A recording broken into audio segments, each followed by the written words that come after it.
From Southern Oregon Public Television in Medford, Oregon, this is Democracy Now! This is a serious and big storm.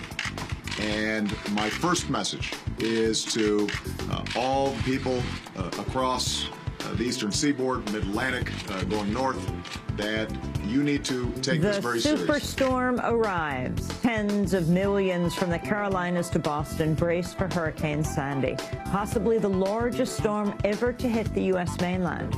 We'll speak with climate scientist Greg Jones here in Oregon, meteorologist Jeff Masters, and writer and activist Bill McKibben on the connection between global warming and hurricanes.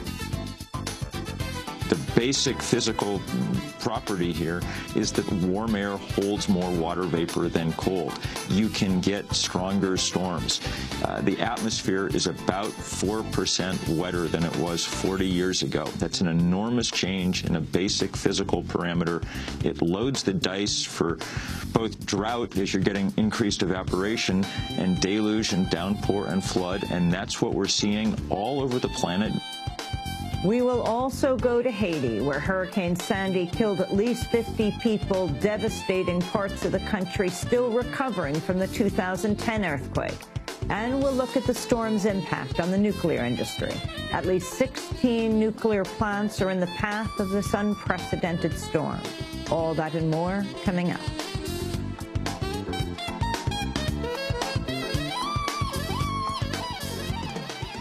Welcome to Democracy Now!, democracynow.org, the War and Peace Report. I'm Amy Goodman. We're broadcasting from Medford, Oregon. Much of the East Coast is shut down today as residents brace for Hurricane Sandy, a massive storm that could be the most powerful to hit the United States in decades.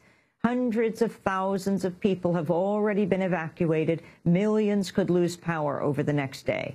Meteorologists say Hurricane Sandy is a rare hybrid superstorm created by an Arctic jet stream wrapping itself around a tropical storm, creating what could be the largest hurricane ever to hit the U.S. mainland. On Sunday, President Obama urged East Coast residents to take the storm very seriously.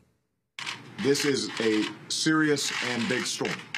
And my first message is to all people across the eastern seaboard, mid-Atlantic, going north, that you need to take this very seriously and follow the instructions of your state and local officials, because they are going to be providing you with the best advice in terms of how to deal with this storm over the coming days. The storm has already killed 66 people in the Caribbean, where it battered Haiti and Cuba. In Haiti, a top UN relief official warned of a heightened risk of a new outbreak of waterborne disease. So the entire southern peninsula, including the province, the county where Port-au-Prince is, has been very heavily affected. But flooding, rivers have burst out of their banks. The canals running through Port-au-Prince, because Port-au-Prince lies in a valley surrounded by hills. What we fear most is that there might be spikes in waterborne diseases, especially cholera, which we always see after flooding or rains in Haiti. New York is among a number of U.S. cities to close schools and transit systems in preparation for the storm. The entire New York subway system is being shut down for the second time in 14 months after no previous instances. The New York Stock Exchange is also closed in its first unscheduled shutdown since 2001. On Sunday, New York City Mayor Michael Bloomberg ordered the evacuation of tens of thousands in low-lying areas. In light of these conditions, I'm going to sign an executive order mandating evacuation of Zone A areas. I'm also ordering that all of the city's public schools be closed on Monday. Now, first, as to the evacuation zone, let me stress that we are ordering this evacuation for the safety of the approximately 375,000 people who live in these areas. If you live in these areas, you should leave them this afternoon. With just over a week before the election, both President Obama and Republican challenger Mitt Romney have scaled back campaigning as Hurricane Sandy approaches. The two campaigns have canceled a combined 17 events and suspended fundraising emails in states that lie in the storm's path. On Saturday, President Obama rallied supporters in New Hampshire, where he criticized Romney's record as governor of neighboring Massachusetts. During Governor Romney's campaign for governor down there, he promised the same thing he's promising now. Said he'd fight for jobs and middle-class families. But once he took office, he pushed through a tax cut that overwhelmingly benefited 278 of the wealthiest families in the state. And then he raised taxes and fees on middle-class families to the tune of $750 million. Does that sound familiar to you?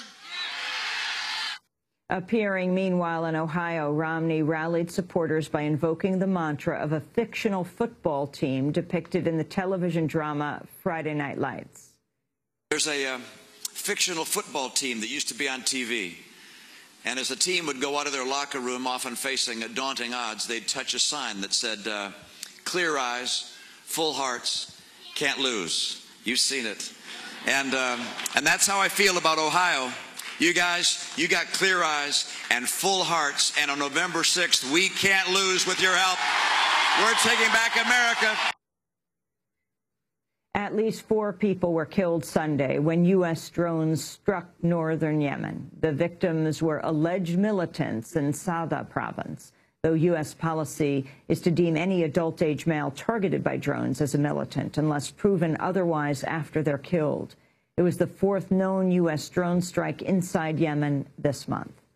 Violence is continuing unabated in Syria, despite an international ceasefire brokered late last week. On Sunday, Syrian activists said at least 16 people, including 7 children, were killed when government warplanes bombed residential areas in the province of Idlib. Aerial attacks were also reportedly launched on eastern suburbs of the capital of Damascus. The top United Nations investigator on Palestinian human rights is calling for a boycott of all companies linked to settlements in the occupied West Bank. Richard Falk, the special rapporteur on human rights in the Palestinian territories, said firms including Hewlett-Packard, Motorola, Volvo, and Caterpillar are complicit in the Israeli occupation. This is an attempt to reach out beyond the intergovernmental and international institutional system. And one of the things that our report recommends is encouragement of the boycott of these named corporations and encouragement of civil society actors to join in that boycott. The Obama administration has rejected Falk's proposal, calling it, quote, irresponsible and unacceptable. Planned Parenthood has filed a new lawsuit challenging a funding ban in Texas that seeks to exclude from a program for low-income women. The Texas program offers cancer and health screenings as well as birth control services to some 130,000 women, about 40% of whom are served through Planned Parenthood. But Texas Governor Rick Perry has sought to bar Planned Parenthood's involvement because the group also provides abortions. An appeals court upheld the ban last week, but on Friday, a Texas judge issued a temporary restraining order pending arguments and a new challenge from Planned Parenthood. Attorneys for Planned Parenthood say the ban is illegal because it would force Texas to lose 90% of the program's funding from the federal government. A coalition of environmental groups has asked the Environmental Protection Agency to subject oil and gas extracting companies to the same emissions oversight as other energy industry sectors. The Environmental Integrity Project, the lead organization behind the request, says companies, especially those that conduct fracking, should have to report their emissions to the Toxic Release Inventory, or TRI.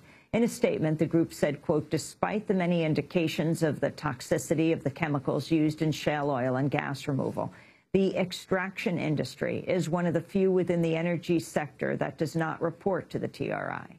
The request comes on the heels of recent studies alleging increased health risks in communities exposed to fracking. A survey by Earthworks of residents in 14 Pennsylvania counties found fracking has led to an 80% increase in sinus problems and 70% increase in throat irritation. A recent U.S. Geological Survey study in Wyoming found fracking chemicals have again been found in the groundwater of the town of Pavilion, affirming the conclusion of an EPA study last year. And a leading Pakistani politician and campaigner against U.S. drone attacks was detained and questioned over his political views on Friday while trying to enter the United States. Imran Khan says he was taken off a flight from Toronto to New York and interrogated by U.S. agents about his public opposition to drones. Announcing the incident after his questioning, Khan tweeted, quote, "My stance is known. Drone attacks must stop." Earliest month, Imran Khan led a march of thousands of people in Pakistan to rally against the drones. Imran Khan was a well-known cricketer who's running for president in Pakistan. And those are some of the headlines. This is Democracy Now!, democracynow.org, The War and Peace Report.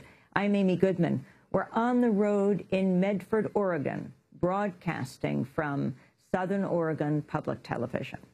Much of the East Coast is shut down today as residents prepare for Hurricane Sandy, a massive storm that could impact up to 50 million people from the Carolinas to Boston. New York and other cities have shut down schools and transit systems. Hundreds of thousands of people have already been evacuated. Millions could lose power over the next day. The storm has already killed 66 people in the Caribbean, where it battered Haiti and Cuba. Meteorologists say Sandy could be the largest ever to hit the U.S. mainland.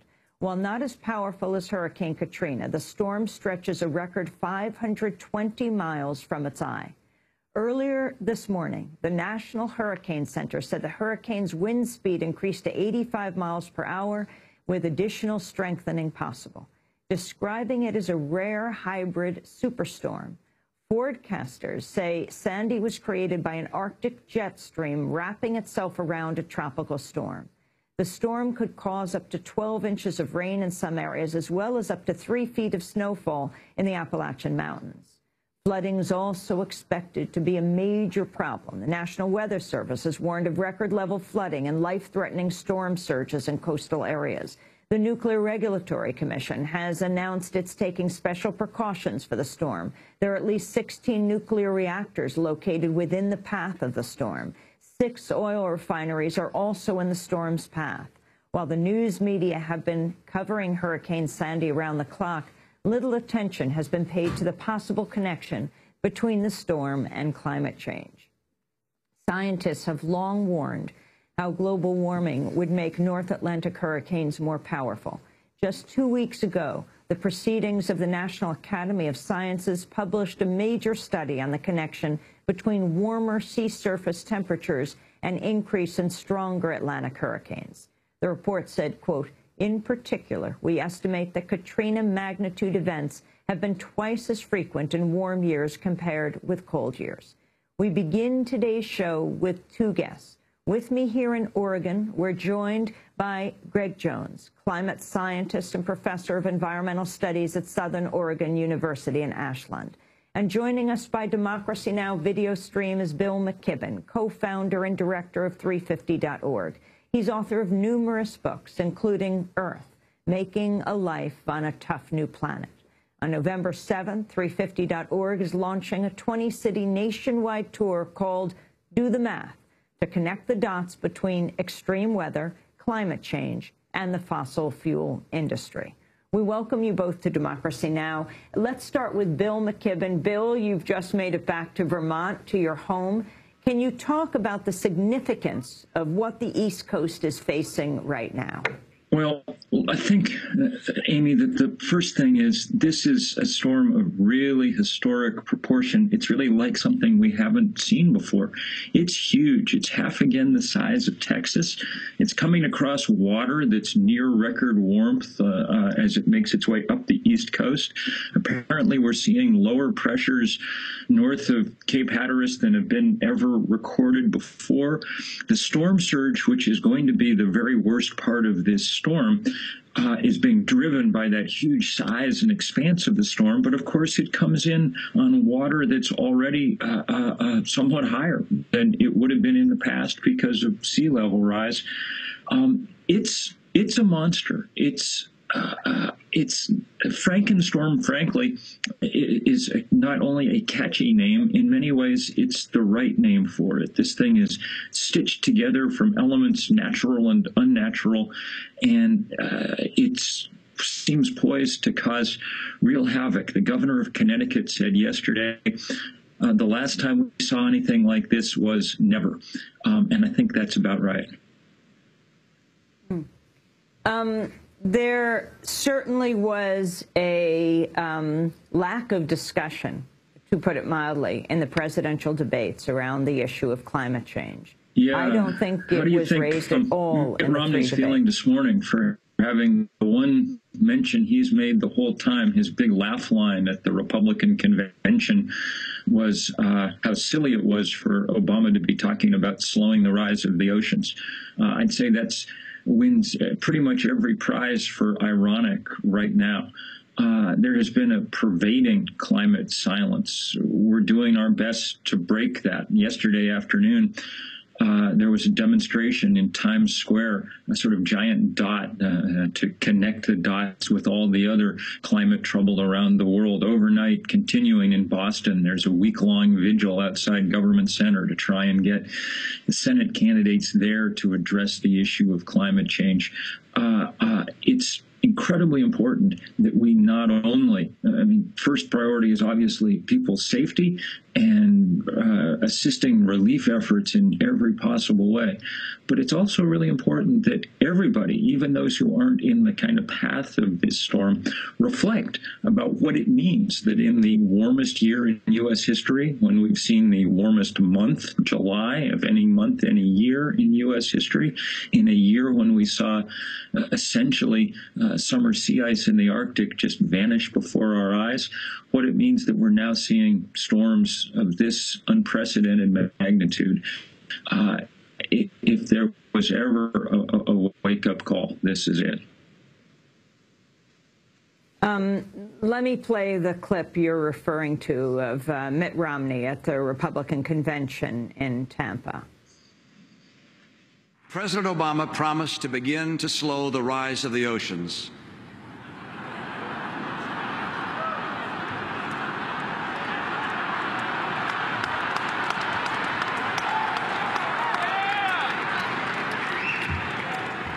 And to heal the planet. My promise is to help you and your family. That was Mitt Romney at the conventions, but at the Republican convention. But again, when it came to the presidential debate, neither President Obama nor Mitt Romney raised the issue of climate change. I wanted to bring Greg Jones, climate scientist and professor of environmental studies here at Southern Oregon University in Ashland, into the conversation. The connection between the superstorm we're seeing and climate change. Well, this is clearly a very unique event, and I as a climate scientist, to some degree, I kind of worry that these type of unique events are clearly more frequent in the future. We have the conditions that have produced something that could be very damaging for the East Coast of the United States, and I often wonder why we don't see more of them. But you know, the question is today is that where we are in terms of our climate science understanding of these things. The rarity of this event is what makes it very unique, and I think all of the conditions came together to produce a superstorm. And we've had a few that have been close to this, but given the number of people involved and the location where it's coming on shore, it's a very problematic event. Mm-hmm. Bill McKibben, what do you think has to happen now? You have been traveling the world warning people, working with organizations around the issue of climate change. Do you feel like the kind of organizing you're doing has an effect? I mean, you see these 3 presidential debates, tens of millions of people watch them. They sort of define the discourse in this country, and yet not raised in any, it's not only the candidates don't raise them, the reporters who are the moderators of these debates don't raise the issue. Look, we're up against the most powerful and richest industry on earth, and the status quo is their friend. They want nothing to change, and until we're able to force them to the table, as it were, very little will happen in Washington or elsewhere. That's why we launched this huge tour beginning the night after the election, not coincidentally, in Seattle and continuing around the country. You can find out about it at math.350.org. But the point is that we really finally need to have this reckoning. Either the fossil fuel industry keeps pouring carbon into the atmosphere and we keep seeing this kind of event, or we take some action. Here's the thing always to remember. The crazy changes that we're seeing now, the fact that we broke the Arctic this summer, the fact that the oceans are 30% more acid, that's all happened when you raised the temperature of the Earth 1 degree. The same scientists who told us that was going to happen are confident that the temperature will go up 4 degrees, maybe 5, unless we get off coal and gas and oil very quickly. And to do that, it's nice to talk to Washington, but in certain ways, Washington's turned into customer service for the fossil fuel industry. It's time to take on that industry directly.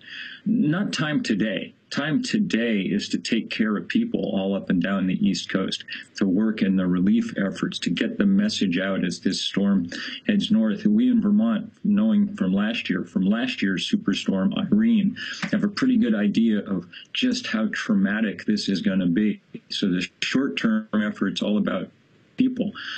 But the slightly longer-term effort is to make sure that we're not creating a world where this kind of thing happens over and over and over again.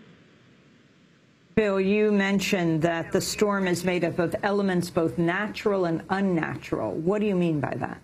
Well, look, global warming doesn't cause hurricanes. We've always had hurricanes.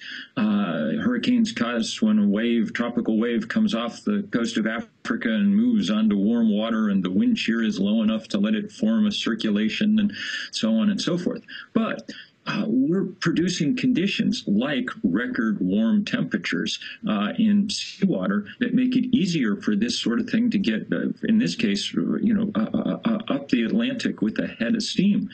We're raising the sea levels, and when that happens, it means that whatever storm surge comes in from a higher level than it would have before.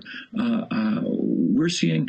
And there are meteorologists, although I don't think this is well studied enough yet to really say it conclusively. There are people saying that things like the huge amount of open water in the Arctic have been changing patterns of big wind current patterns across the continent that may be contributing to these blocking pressure areas and things that we're seeing. But to me, that at this point is still mostly speculation. What really is different is that there is more moisture and more energy in this narrow envelope of atmosphere, and that energy expresses itself in all kinds of ways.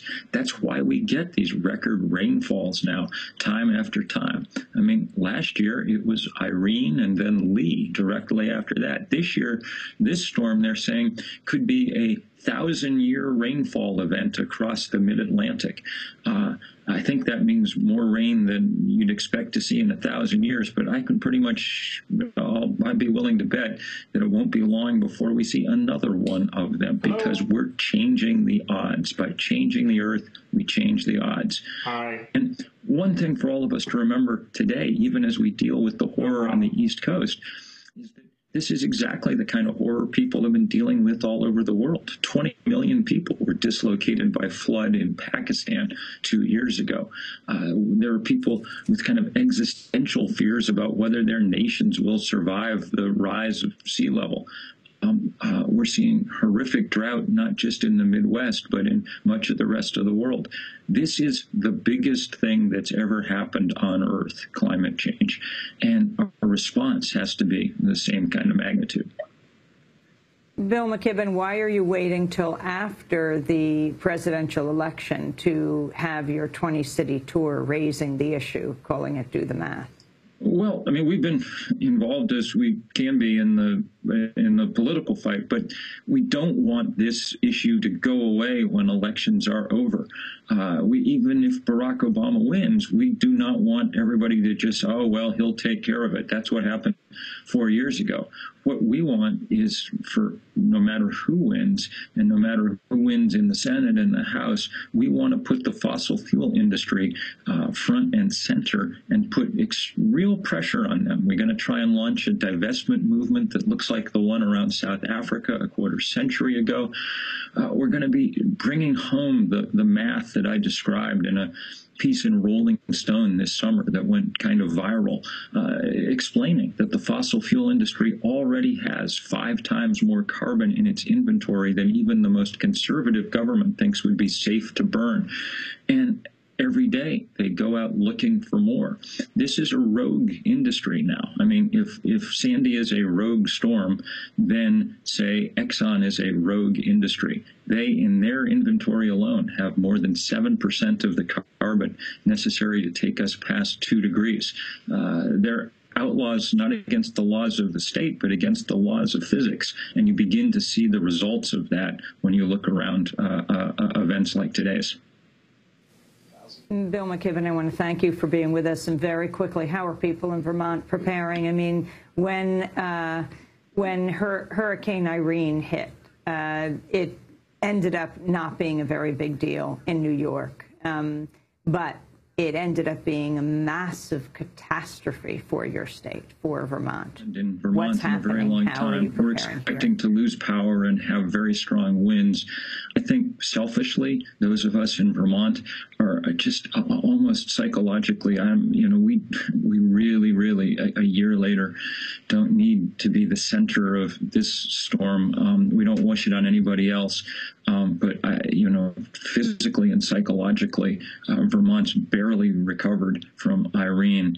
And we have some incredible sense of sympathy for the people who are getting hammered hardest by Sandy this time around. Well, I want to thank you, Bill McKibben, for being with us, founder of 350.org, speaking to us from his home in Vermont. When we come back, we'll stay with Greg Jones, climate scientist, professor of environmental studies here at Southern Oregon University in Ashland. And we'll be joined by meteorologist Jeff Masters. Stay with us. Oh, where have you been, my beloved son? And where have you been, my darling young one? I stumbled on the sides of 12 misty mountains. I'm walking and crawling 6 crooked highways. I've stepped in the middle of 7 sad forests. I've been out in front of a dozen dead oceans. I've been 10,000 miles in the mouth of a graveyard. And it's hard, and it's hard, and it's hard, and it's hard, and it's a hard rains are gonna fall. Oh, what did you see, my blue-eyed son? And what did you see, my darling young one? I saw a newborn baby with wild wolves all around it. I saw a highway of diamonds with nobody on it. I saw a black branch with blood that kept dripping. I saw a room full of men with their hammers bleeding. I saw 10,000 talkers whose tongues were all broken. I saw guns and sharp swords. DemocracyNow.org, the War and Peace Report. I'm Amy Goodman. We're on the road in Medford, Oregon, at Southern Oregon Public Television. But the story today is on the East Coast as we continue our coverage of Hurricane Sandy, a massive storm that could impact up to 50 million people. From the Carolinas to Boston, New York, and other cities have shut down schools and transit systems. Hundreds of thousands of people have already been evacuated. Millions could lose power over the next day. We are continuing here in Ashland, Oregon with Greg Jones, climate scientist, professor of environmental studies at Southern Oregon University in Ashland. And joining us by Democracy Now! Video stream is Jeff Masters, director of meteorology at the Weather Underground, which was just bought by Weather Channel. Jeff Masters, welcome to Democracy Now! Can you explain what is happening right now on the East Coast?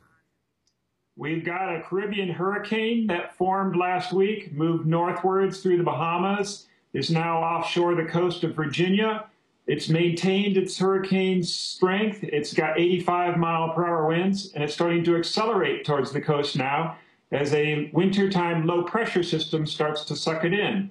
The scale of this storm is just remarkable. The U.S. has never seen this sort of a large storm where you've got winds that are tropical storm force, about 900 miles in diameter, and the radius of 12-foot seas surrounding this storm is more than 500 miles. So over 1,100-mile diameter area of 12-foot high waves. Just a massive storm. It really deserves the label superstorm. What is the death toll so far?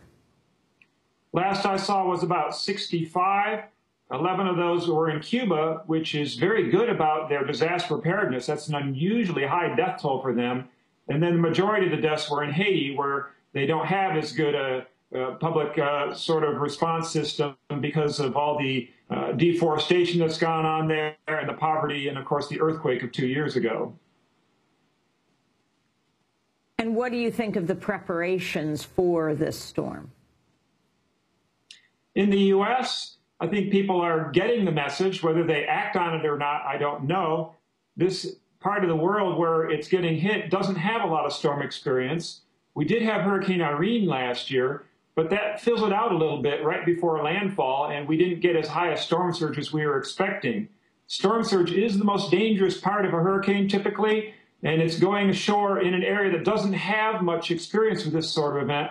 And this will be a 1 in 200 or 1 in 100 year sort of event for them. There's already record storm surge flooding occurring along the shore of New Jersey. It's going to get much worse tonight when the high tide comes in. Can you compare this hurricane to Sandy to Irene? Sure. Hurricane Irene brought about a 9.5-foot storm tide to New York City. Sandy is expected to bring a foot or two higher than that, which potentially will flood the subway system in New York City. So a higher storm surge. As far as the rains go, Irene had higher rains. This storm's going to have about 30% less rainfall, and you're not going to see the kind of catastrophic rainfall flooding damage that we saw with Irene, which amounted to something like $16 billion. And in part, that's because the soils are drier and the rivers are lower right now. We've been in a little bit of a drought condition in the Northeast. So the rains aren't going to be that big of an issue. The winds, however, are going to be a huge issue because they're going to affect a massive amount of coastline. Again, over 500-mile stretch of coast is going to see winds in excess of probably 50 miles per hour. With the trees still with leaves on them, you're going to see a lot of tree damage, a lot of power failures. I expect over 10 million people will suffer power failures during this storm. Can you talk about climate change and whether it makes this storm more destructive? Whenever you add more heat to the oceans, you've got more energy for destruction. And hurricanes are heat engines. They pull heat out of the ocean, convert it to the kinetic energy of their winds. So the approximately 1 degree Fahrenheit warming of the oceans we've experienced over the past century does directly increase the winds of hurricanes. And that's of concern because just if you've got a 5% increase in hurricane winds, that doesn't translate to a 5% increase in damage. The damage of the wind goes by some power, like the second or third power. So a 5% increase in the winds causes a much higher degree of wind damage. So that's the main thing as far as heat in the oceans goes about the effect on hurricanes. The other thing to think about is when you do heat the oceans up more, you extend the length of hurricane season. And there's been ample evidence over the last decade or so that hurricane season's getting longer. Starts earlier, ends later. You're more likely to get these sort of late October storms now. And you're more likely to have this sort of situation where a late October storm meets up with a regular winter low pressure system and gives us this ridiculous combination of a nor'easter and a hurricane that comes ashore, bringing all kinds of destructive effects. Were you disappointed, Jeff Masters, that in the 3 presidential debates that tens of millions of people were watching, the issue of climate change did not arise? Yeah, absolutely. Climate change has become the new Voldemort of our times, that which cannot be named. And it's ridiculous that we can't talk about a subject that's directly influencing our lives now and will continue to do so even more strongly in the future. I see Superstorm Sandy here as kind of a wake-up call coming the week before the election. Hey, America, hey, politicians, pay attention to this. We're experiencing an unusual number of very rare meteorological events, and they're probably not all due to just random variations in the weather. We do expect extreme events of this nature to increase in the future, and we should be paying attention to the fact that we've had a very large number of these billion-dollar sorts of disasters in recent years. I'm wondering, Greg Jones, as a climate scientist here at the Southern Oregon University in Ashland, if you find the same kind of silence around the issue of climate change. Sure. You know, right now it's really sad to see all of our political entities not approaching this in some way, shape, or form. It's not an electable issue. Not until the public sees it to be important enough to demand something more from both parties. It's really unfortunate, and I see it in my students as well. There's some apathy relative to both the weather and climate until the types of damage that a hurricane like this system can bring. You know, I don't think that people wake up enough and see those kind of issues as being directly tied to what we do in the fossil fuel industry and in terms of changing the climate, changing the surface of the earth and the oceans. Those are all very problematic issues, and the parties just aren't there with it. You look at the effects of climate change on wineries here on the West Coast? Well, I've been studying climate and how it affects agricultural crops for years. My main area of study is looking at how climate influences growing grapes and making wine. Now, it's a very important issue, but it's very frivolous compared to the hurricane that's bearing down on the East Coast right now. But the issue is that all crops have very fine climate niches relative to their surroundings, and small changes in climate can completely change coffee, pineapples, chocolate, wine, any of these types of very specialized crops that we grow. Plus, it also has an issue for broad-based crops, whether or not those broad-based crops like corn and soybeans and wheat can produce consistently in a changing climate is a big question for the future. I mean, it's a very serious issue when you're talking about a term that a lot of people don't hear about in the United States, climate refugees, sure, when food becomes scarce because of climate change. Sure. We have some serious issues with dealing with this. I mean, many of our crops, you take rice grown in Southeast Asia as being feeding the largest population on Earth. Small changes in monsoon rainfalls can bring about, disaster. And so just small changes, I think, is really very important as we look at these crop systems. Humans in general, as we talk about what we do daily and weekly and seasonally, small changes in climate don't mean very much to us. But when they impact our food systems and how they're produced, that's where we have real problems.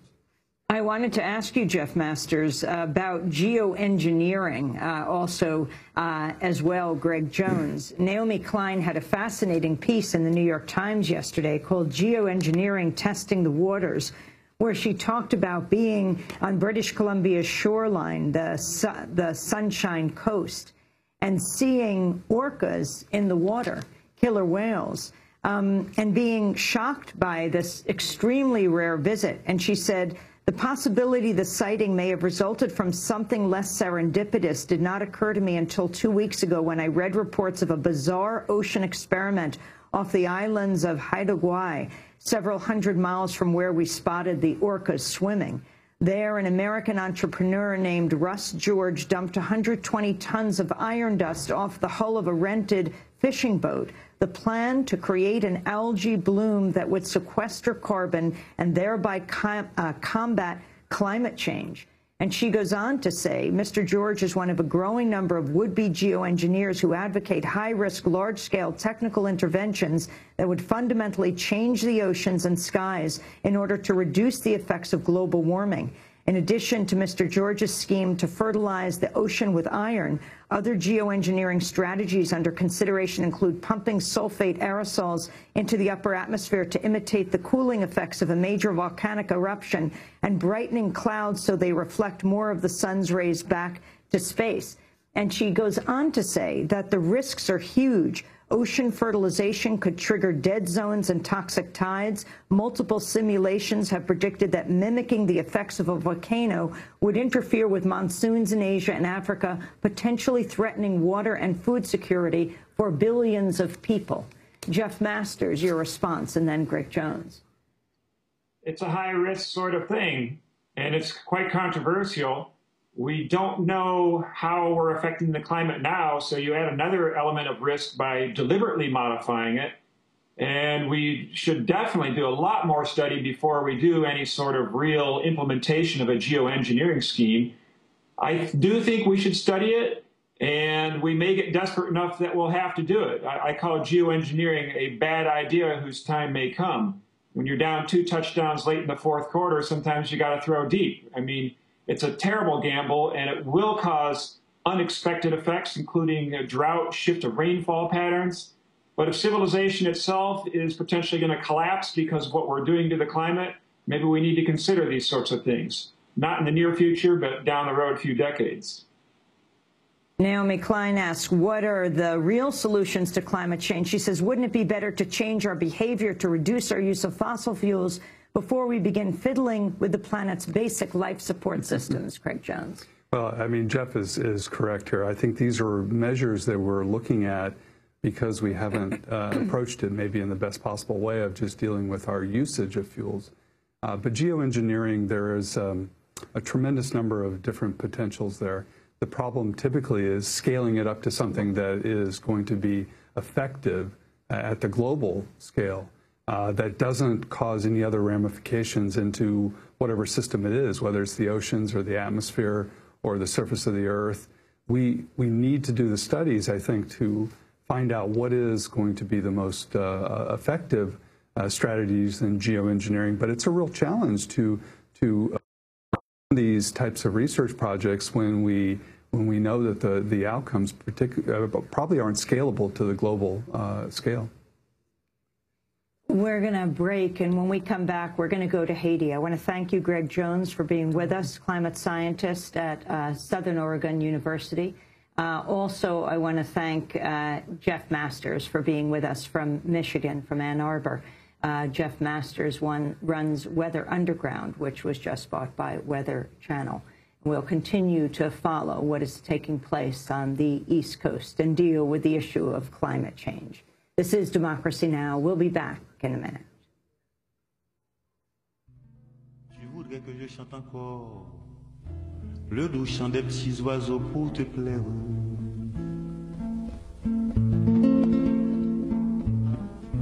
Même quand j'entends des cris de mort qui sortent de nos cachots putrides,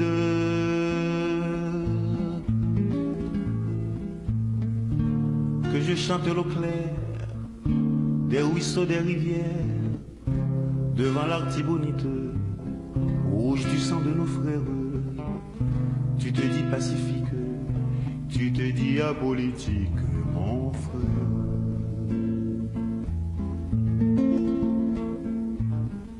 T'aimes bien les chanteurs de charme, ça plaît bien aux belles dames.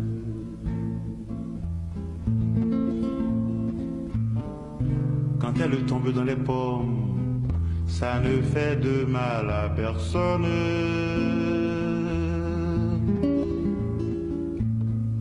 Quand le chanteur se trémousse devant l'Amérique qui glousse, les idoles ça donne des thrills, ça fait oublier les missiles. Salvador et Haïti, la Grenade et compagnie, mon frère.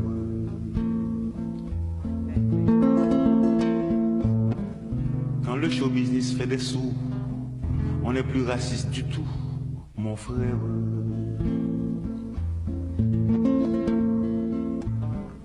On aime le rock, on aime le blues. On disco. Charlemagne singing My Brother, Mon Frère. This is Democracy Now!, democracynow.org, The War and Peace Report.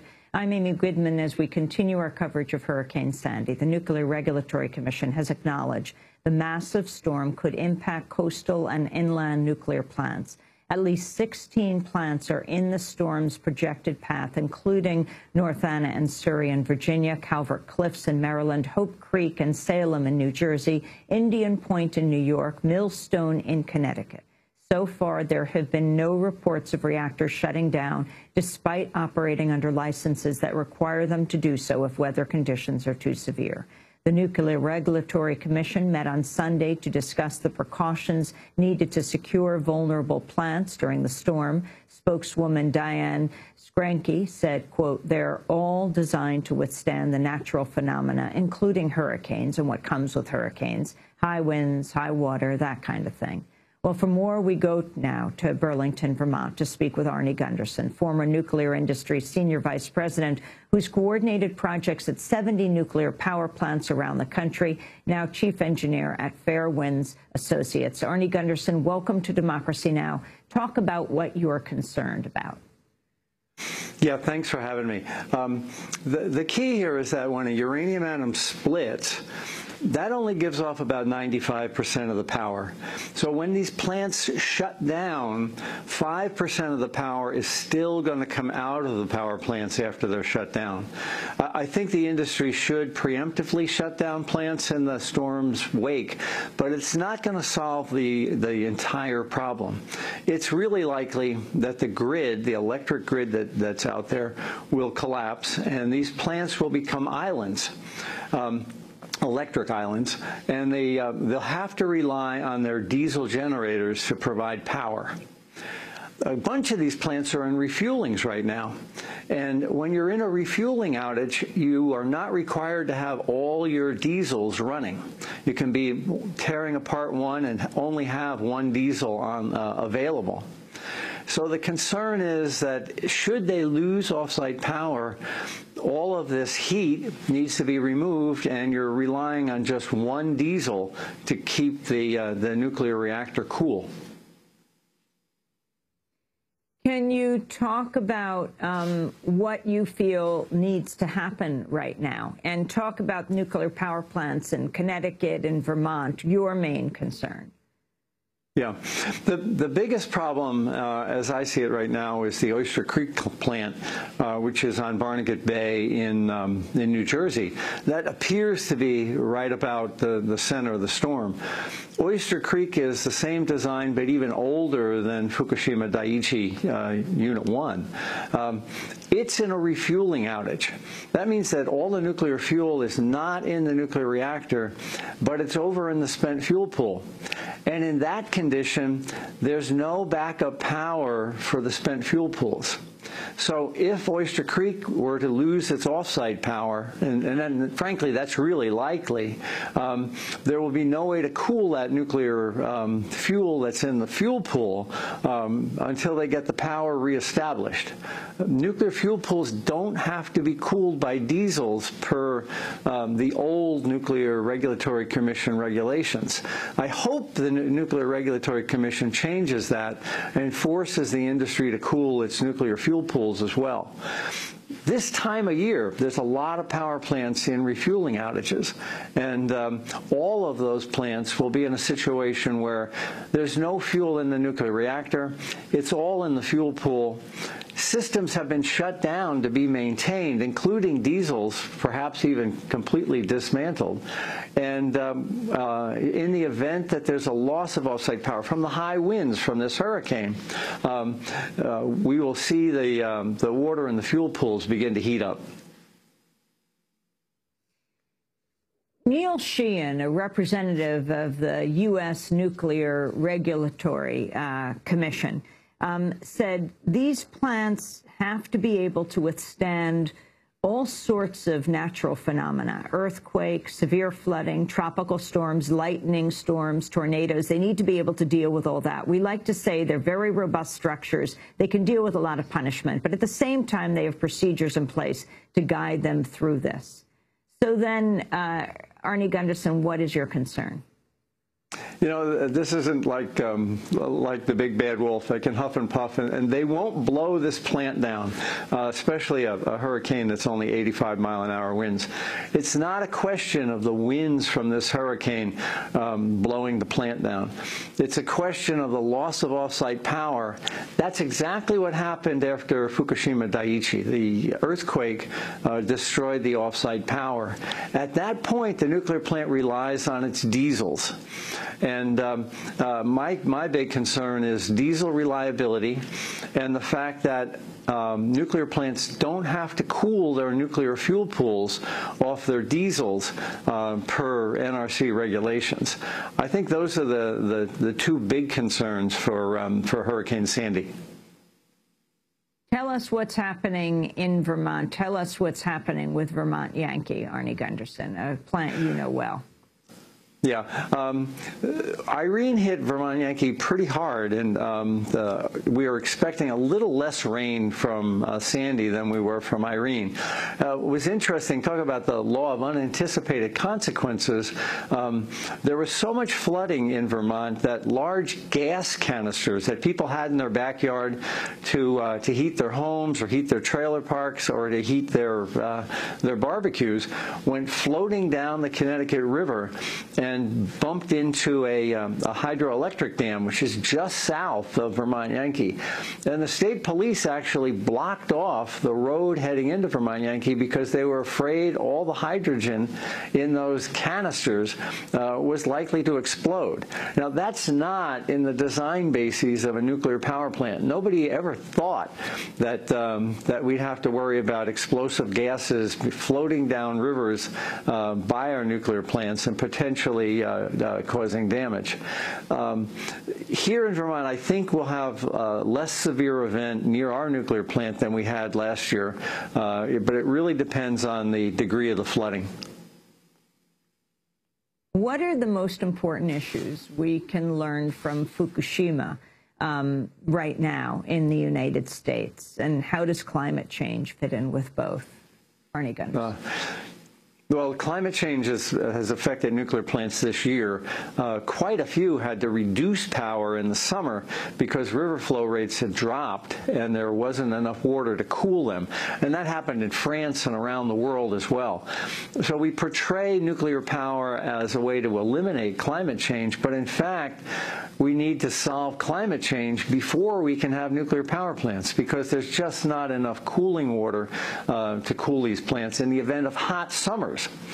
Well, now in the fall, and the lesson from Daiichi is that the nuclear fuel pools are a major liability.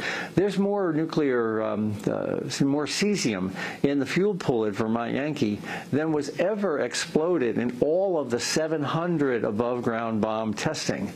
I think the most important lesson we can take out of the Fukushima Daiichi in climate change, and especially with Hurricane Sandy, is that we can't expect to cool these fueling pools. We need to remove the fuel. We need to put it in dry casks and get it down from these high fuel pools, get it down onto the ground in dry cask storage.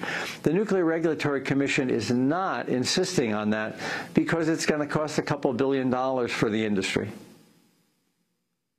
Arnie Gundersen, I want to turn south for a moment to Patrick Ailey. He's a pro-democracy activist in Port-au-Prince, Haiti.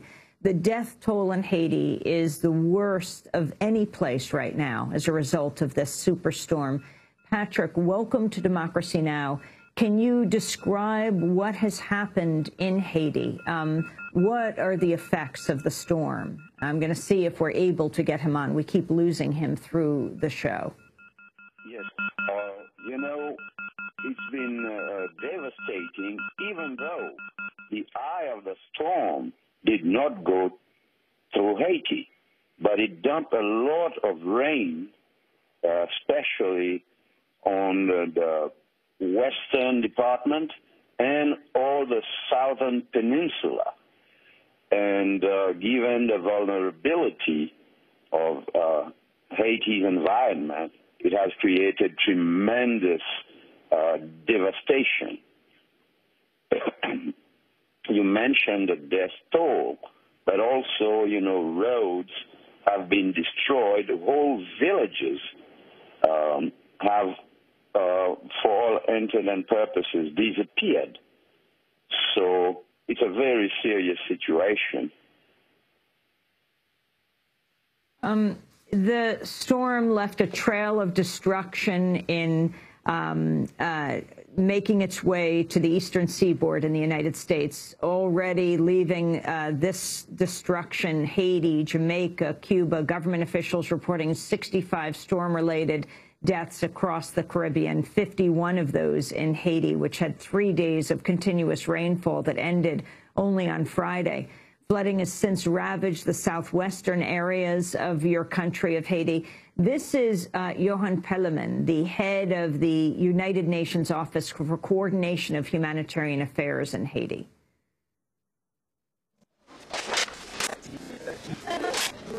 Peninsula, including the province, the county where Port-au-Prince has been very heavily affected by flooding. Rivers have burst out of their banks. The canals running through Port-au-Prince, because Port-au-Prince lies in a valley surrounded by hills. What we fear most is that there might be spikes in waterborne diseases, especially cholera, which we always see after flooding or rains in Haiti. So the death toll may clearly rise in Haiti, which is still suffering from the effects of Tropical Storm Isaac, which battered the country in late August, resulting in heavy flooding in the camps where some 400,000 survivors of the 2010 earthquake still live. And I saw you, Patrick Ailey, in Haiti after the earthquake. What about this coming together of these crises over the last years? Yes, it's been, as you say, like a string of crises for which I think, no one can be held responsible. But certainly the way these crises have been handled has been less than optimal. And, for example, you mentioned the refugees, the people in the camps. And what this government has done is cleared the camps that were the most visible. It was mostly a cosmetic affair, and nobody knows what happened to these people who were in the main square of Champ-de-Mars or in Pétionville. They've been removed from eyesight, but to go to what kind of life? And that does not seem to preoccupy the authorities. Now, to come back to Sunday, nobody can hold the government responsible for the vulnerability of Haiti. But certainly, this is a government that has done all it could to create a political and social tension in the country, and that weakens us to face this new challenge. And I think that's the main obstacle. And also, you have to realize that already people were starting to protest the way this government has been handling the affairs of this country. And now it's going to get only worse because this is a government that is... Patrick Ailey, we're going to have to leave it there because we've come to the end of the broadcast. Patrick Ailey speaking to us from Haiti, Arnie Gundersen speaking to us from Vermont. That does it for the broadcast. I'll be speaking tonight in Salt Lake City. You can check our website at democracynow.org. I'm Amy Goodman. Thanks so much for joining us.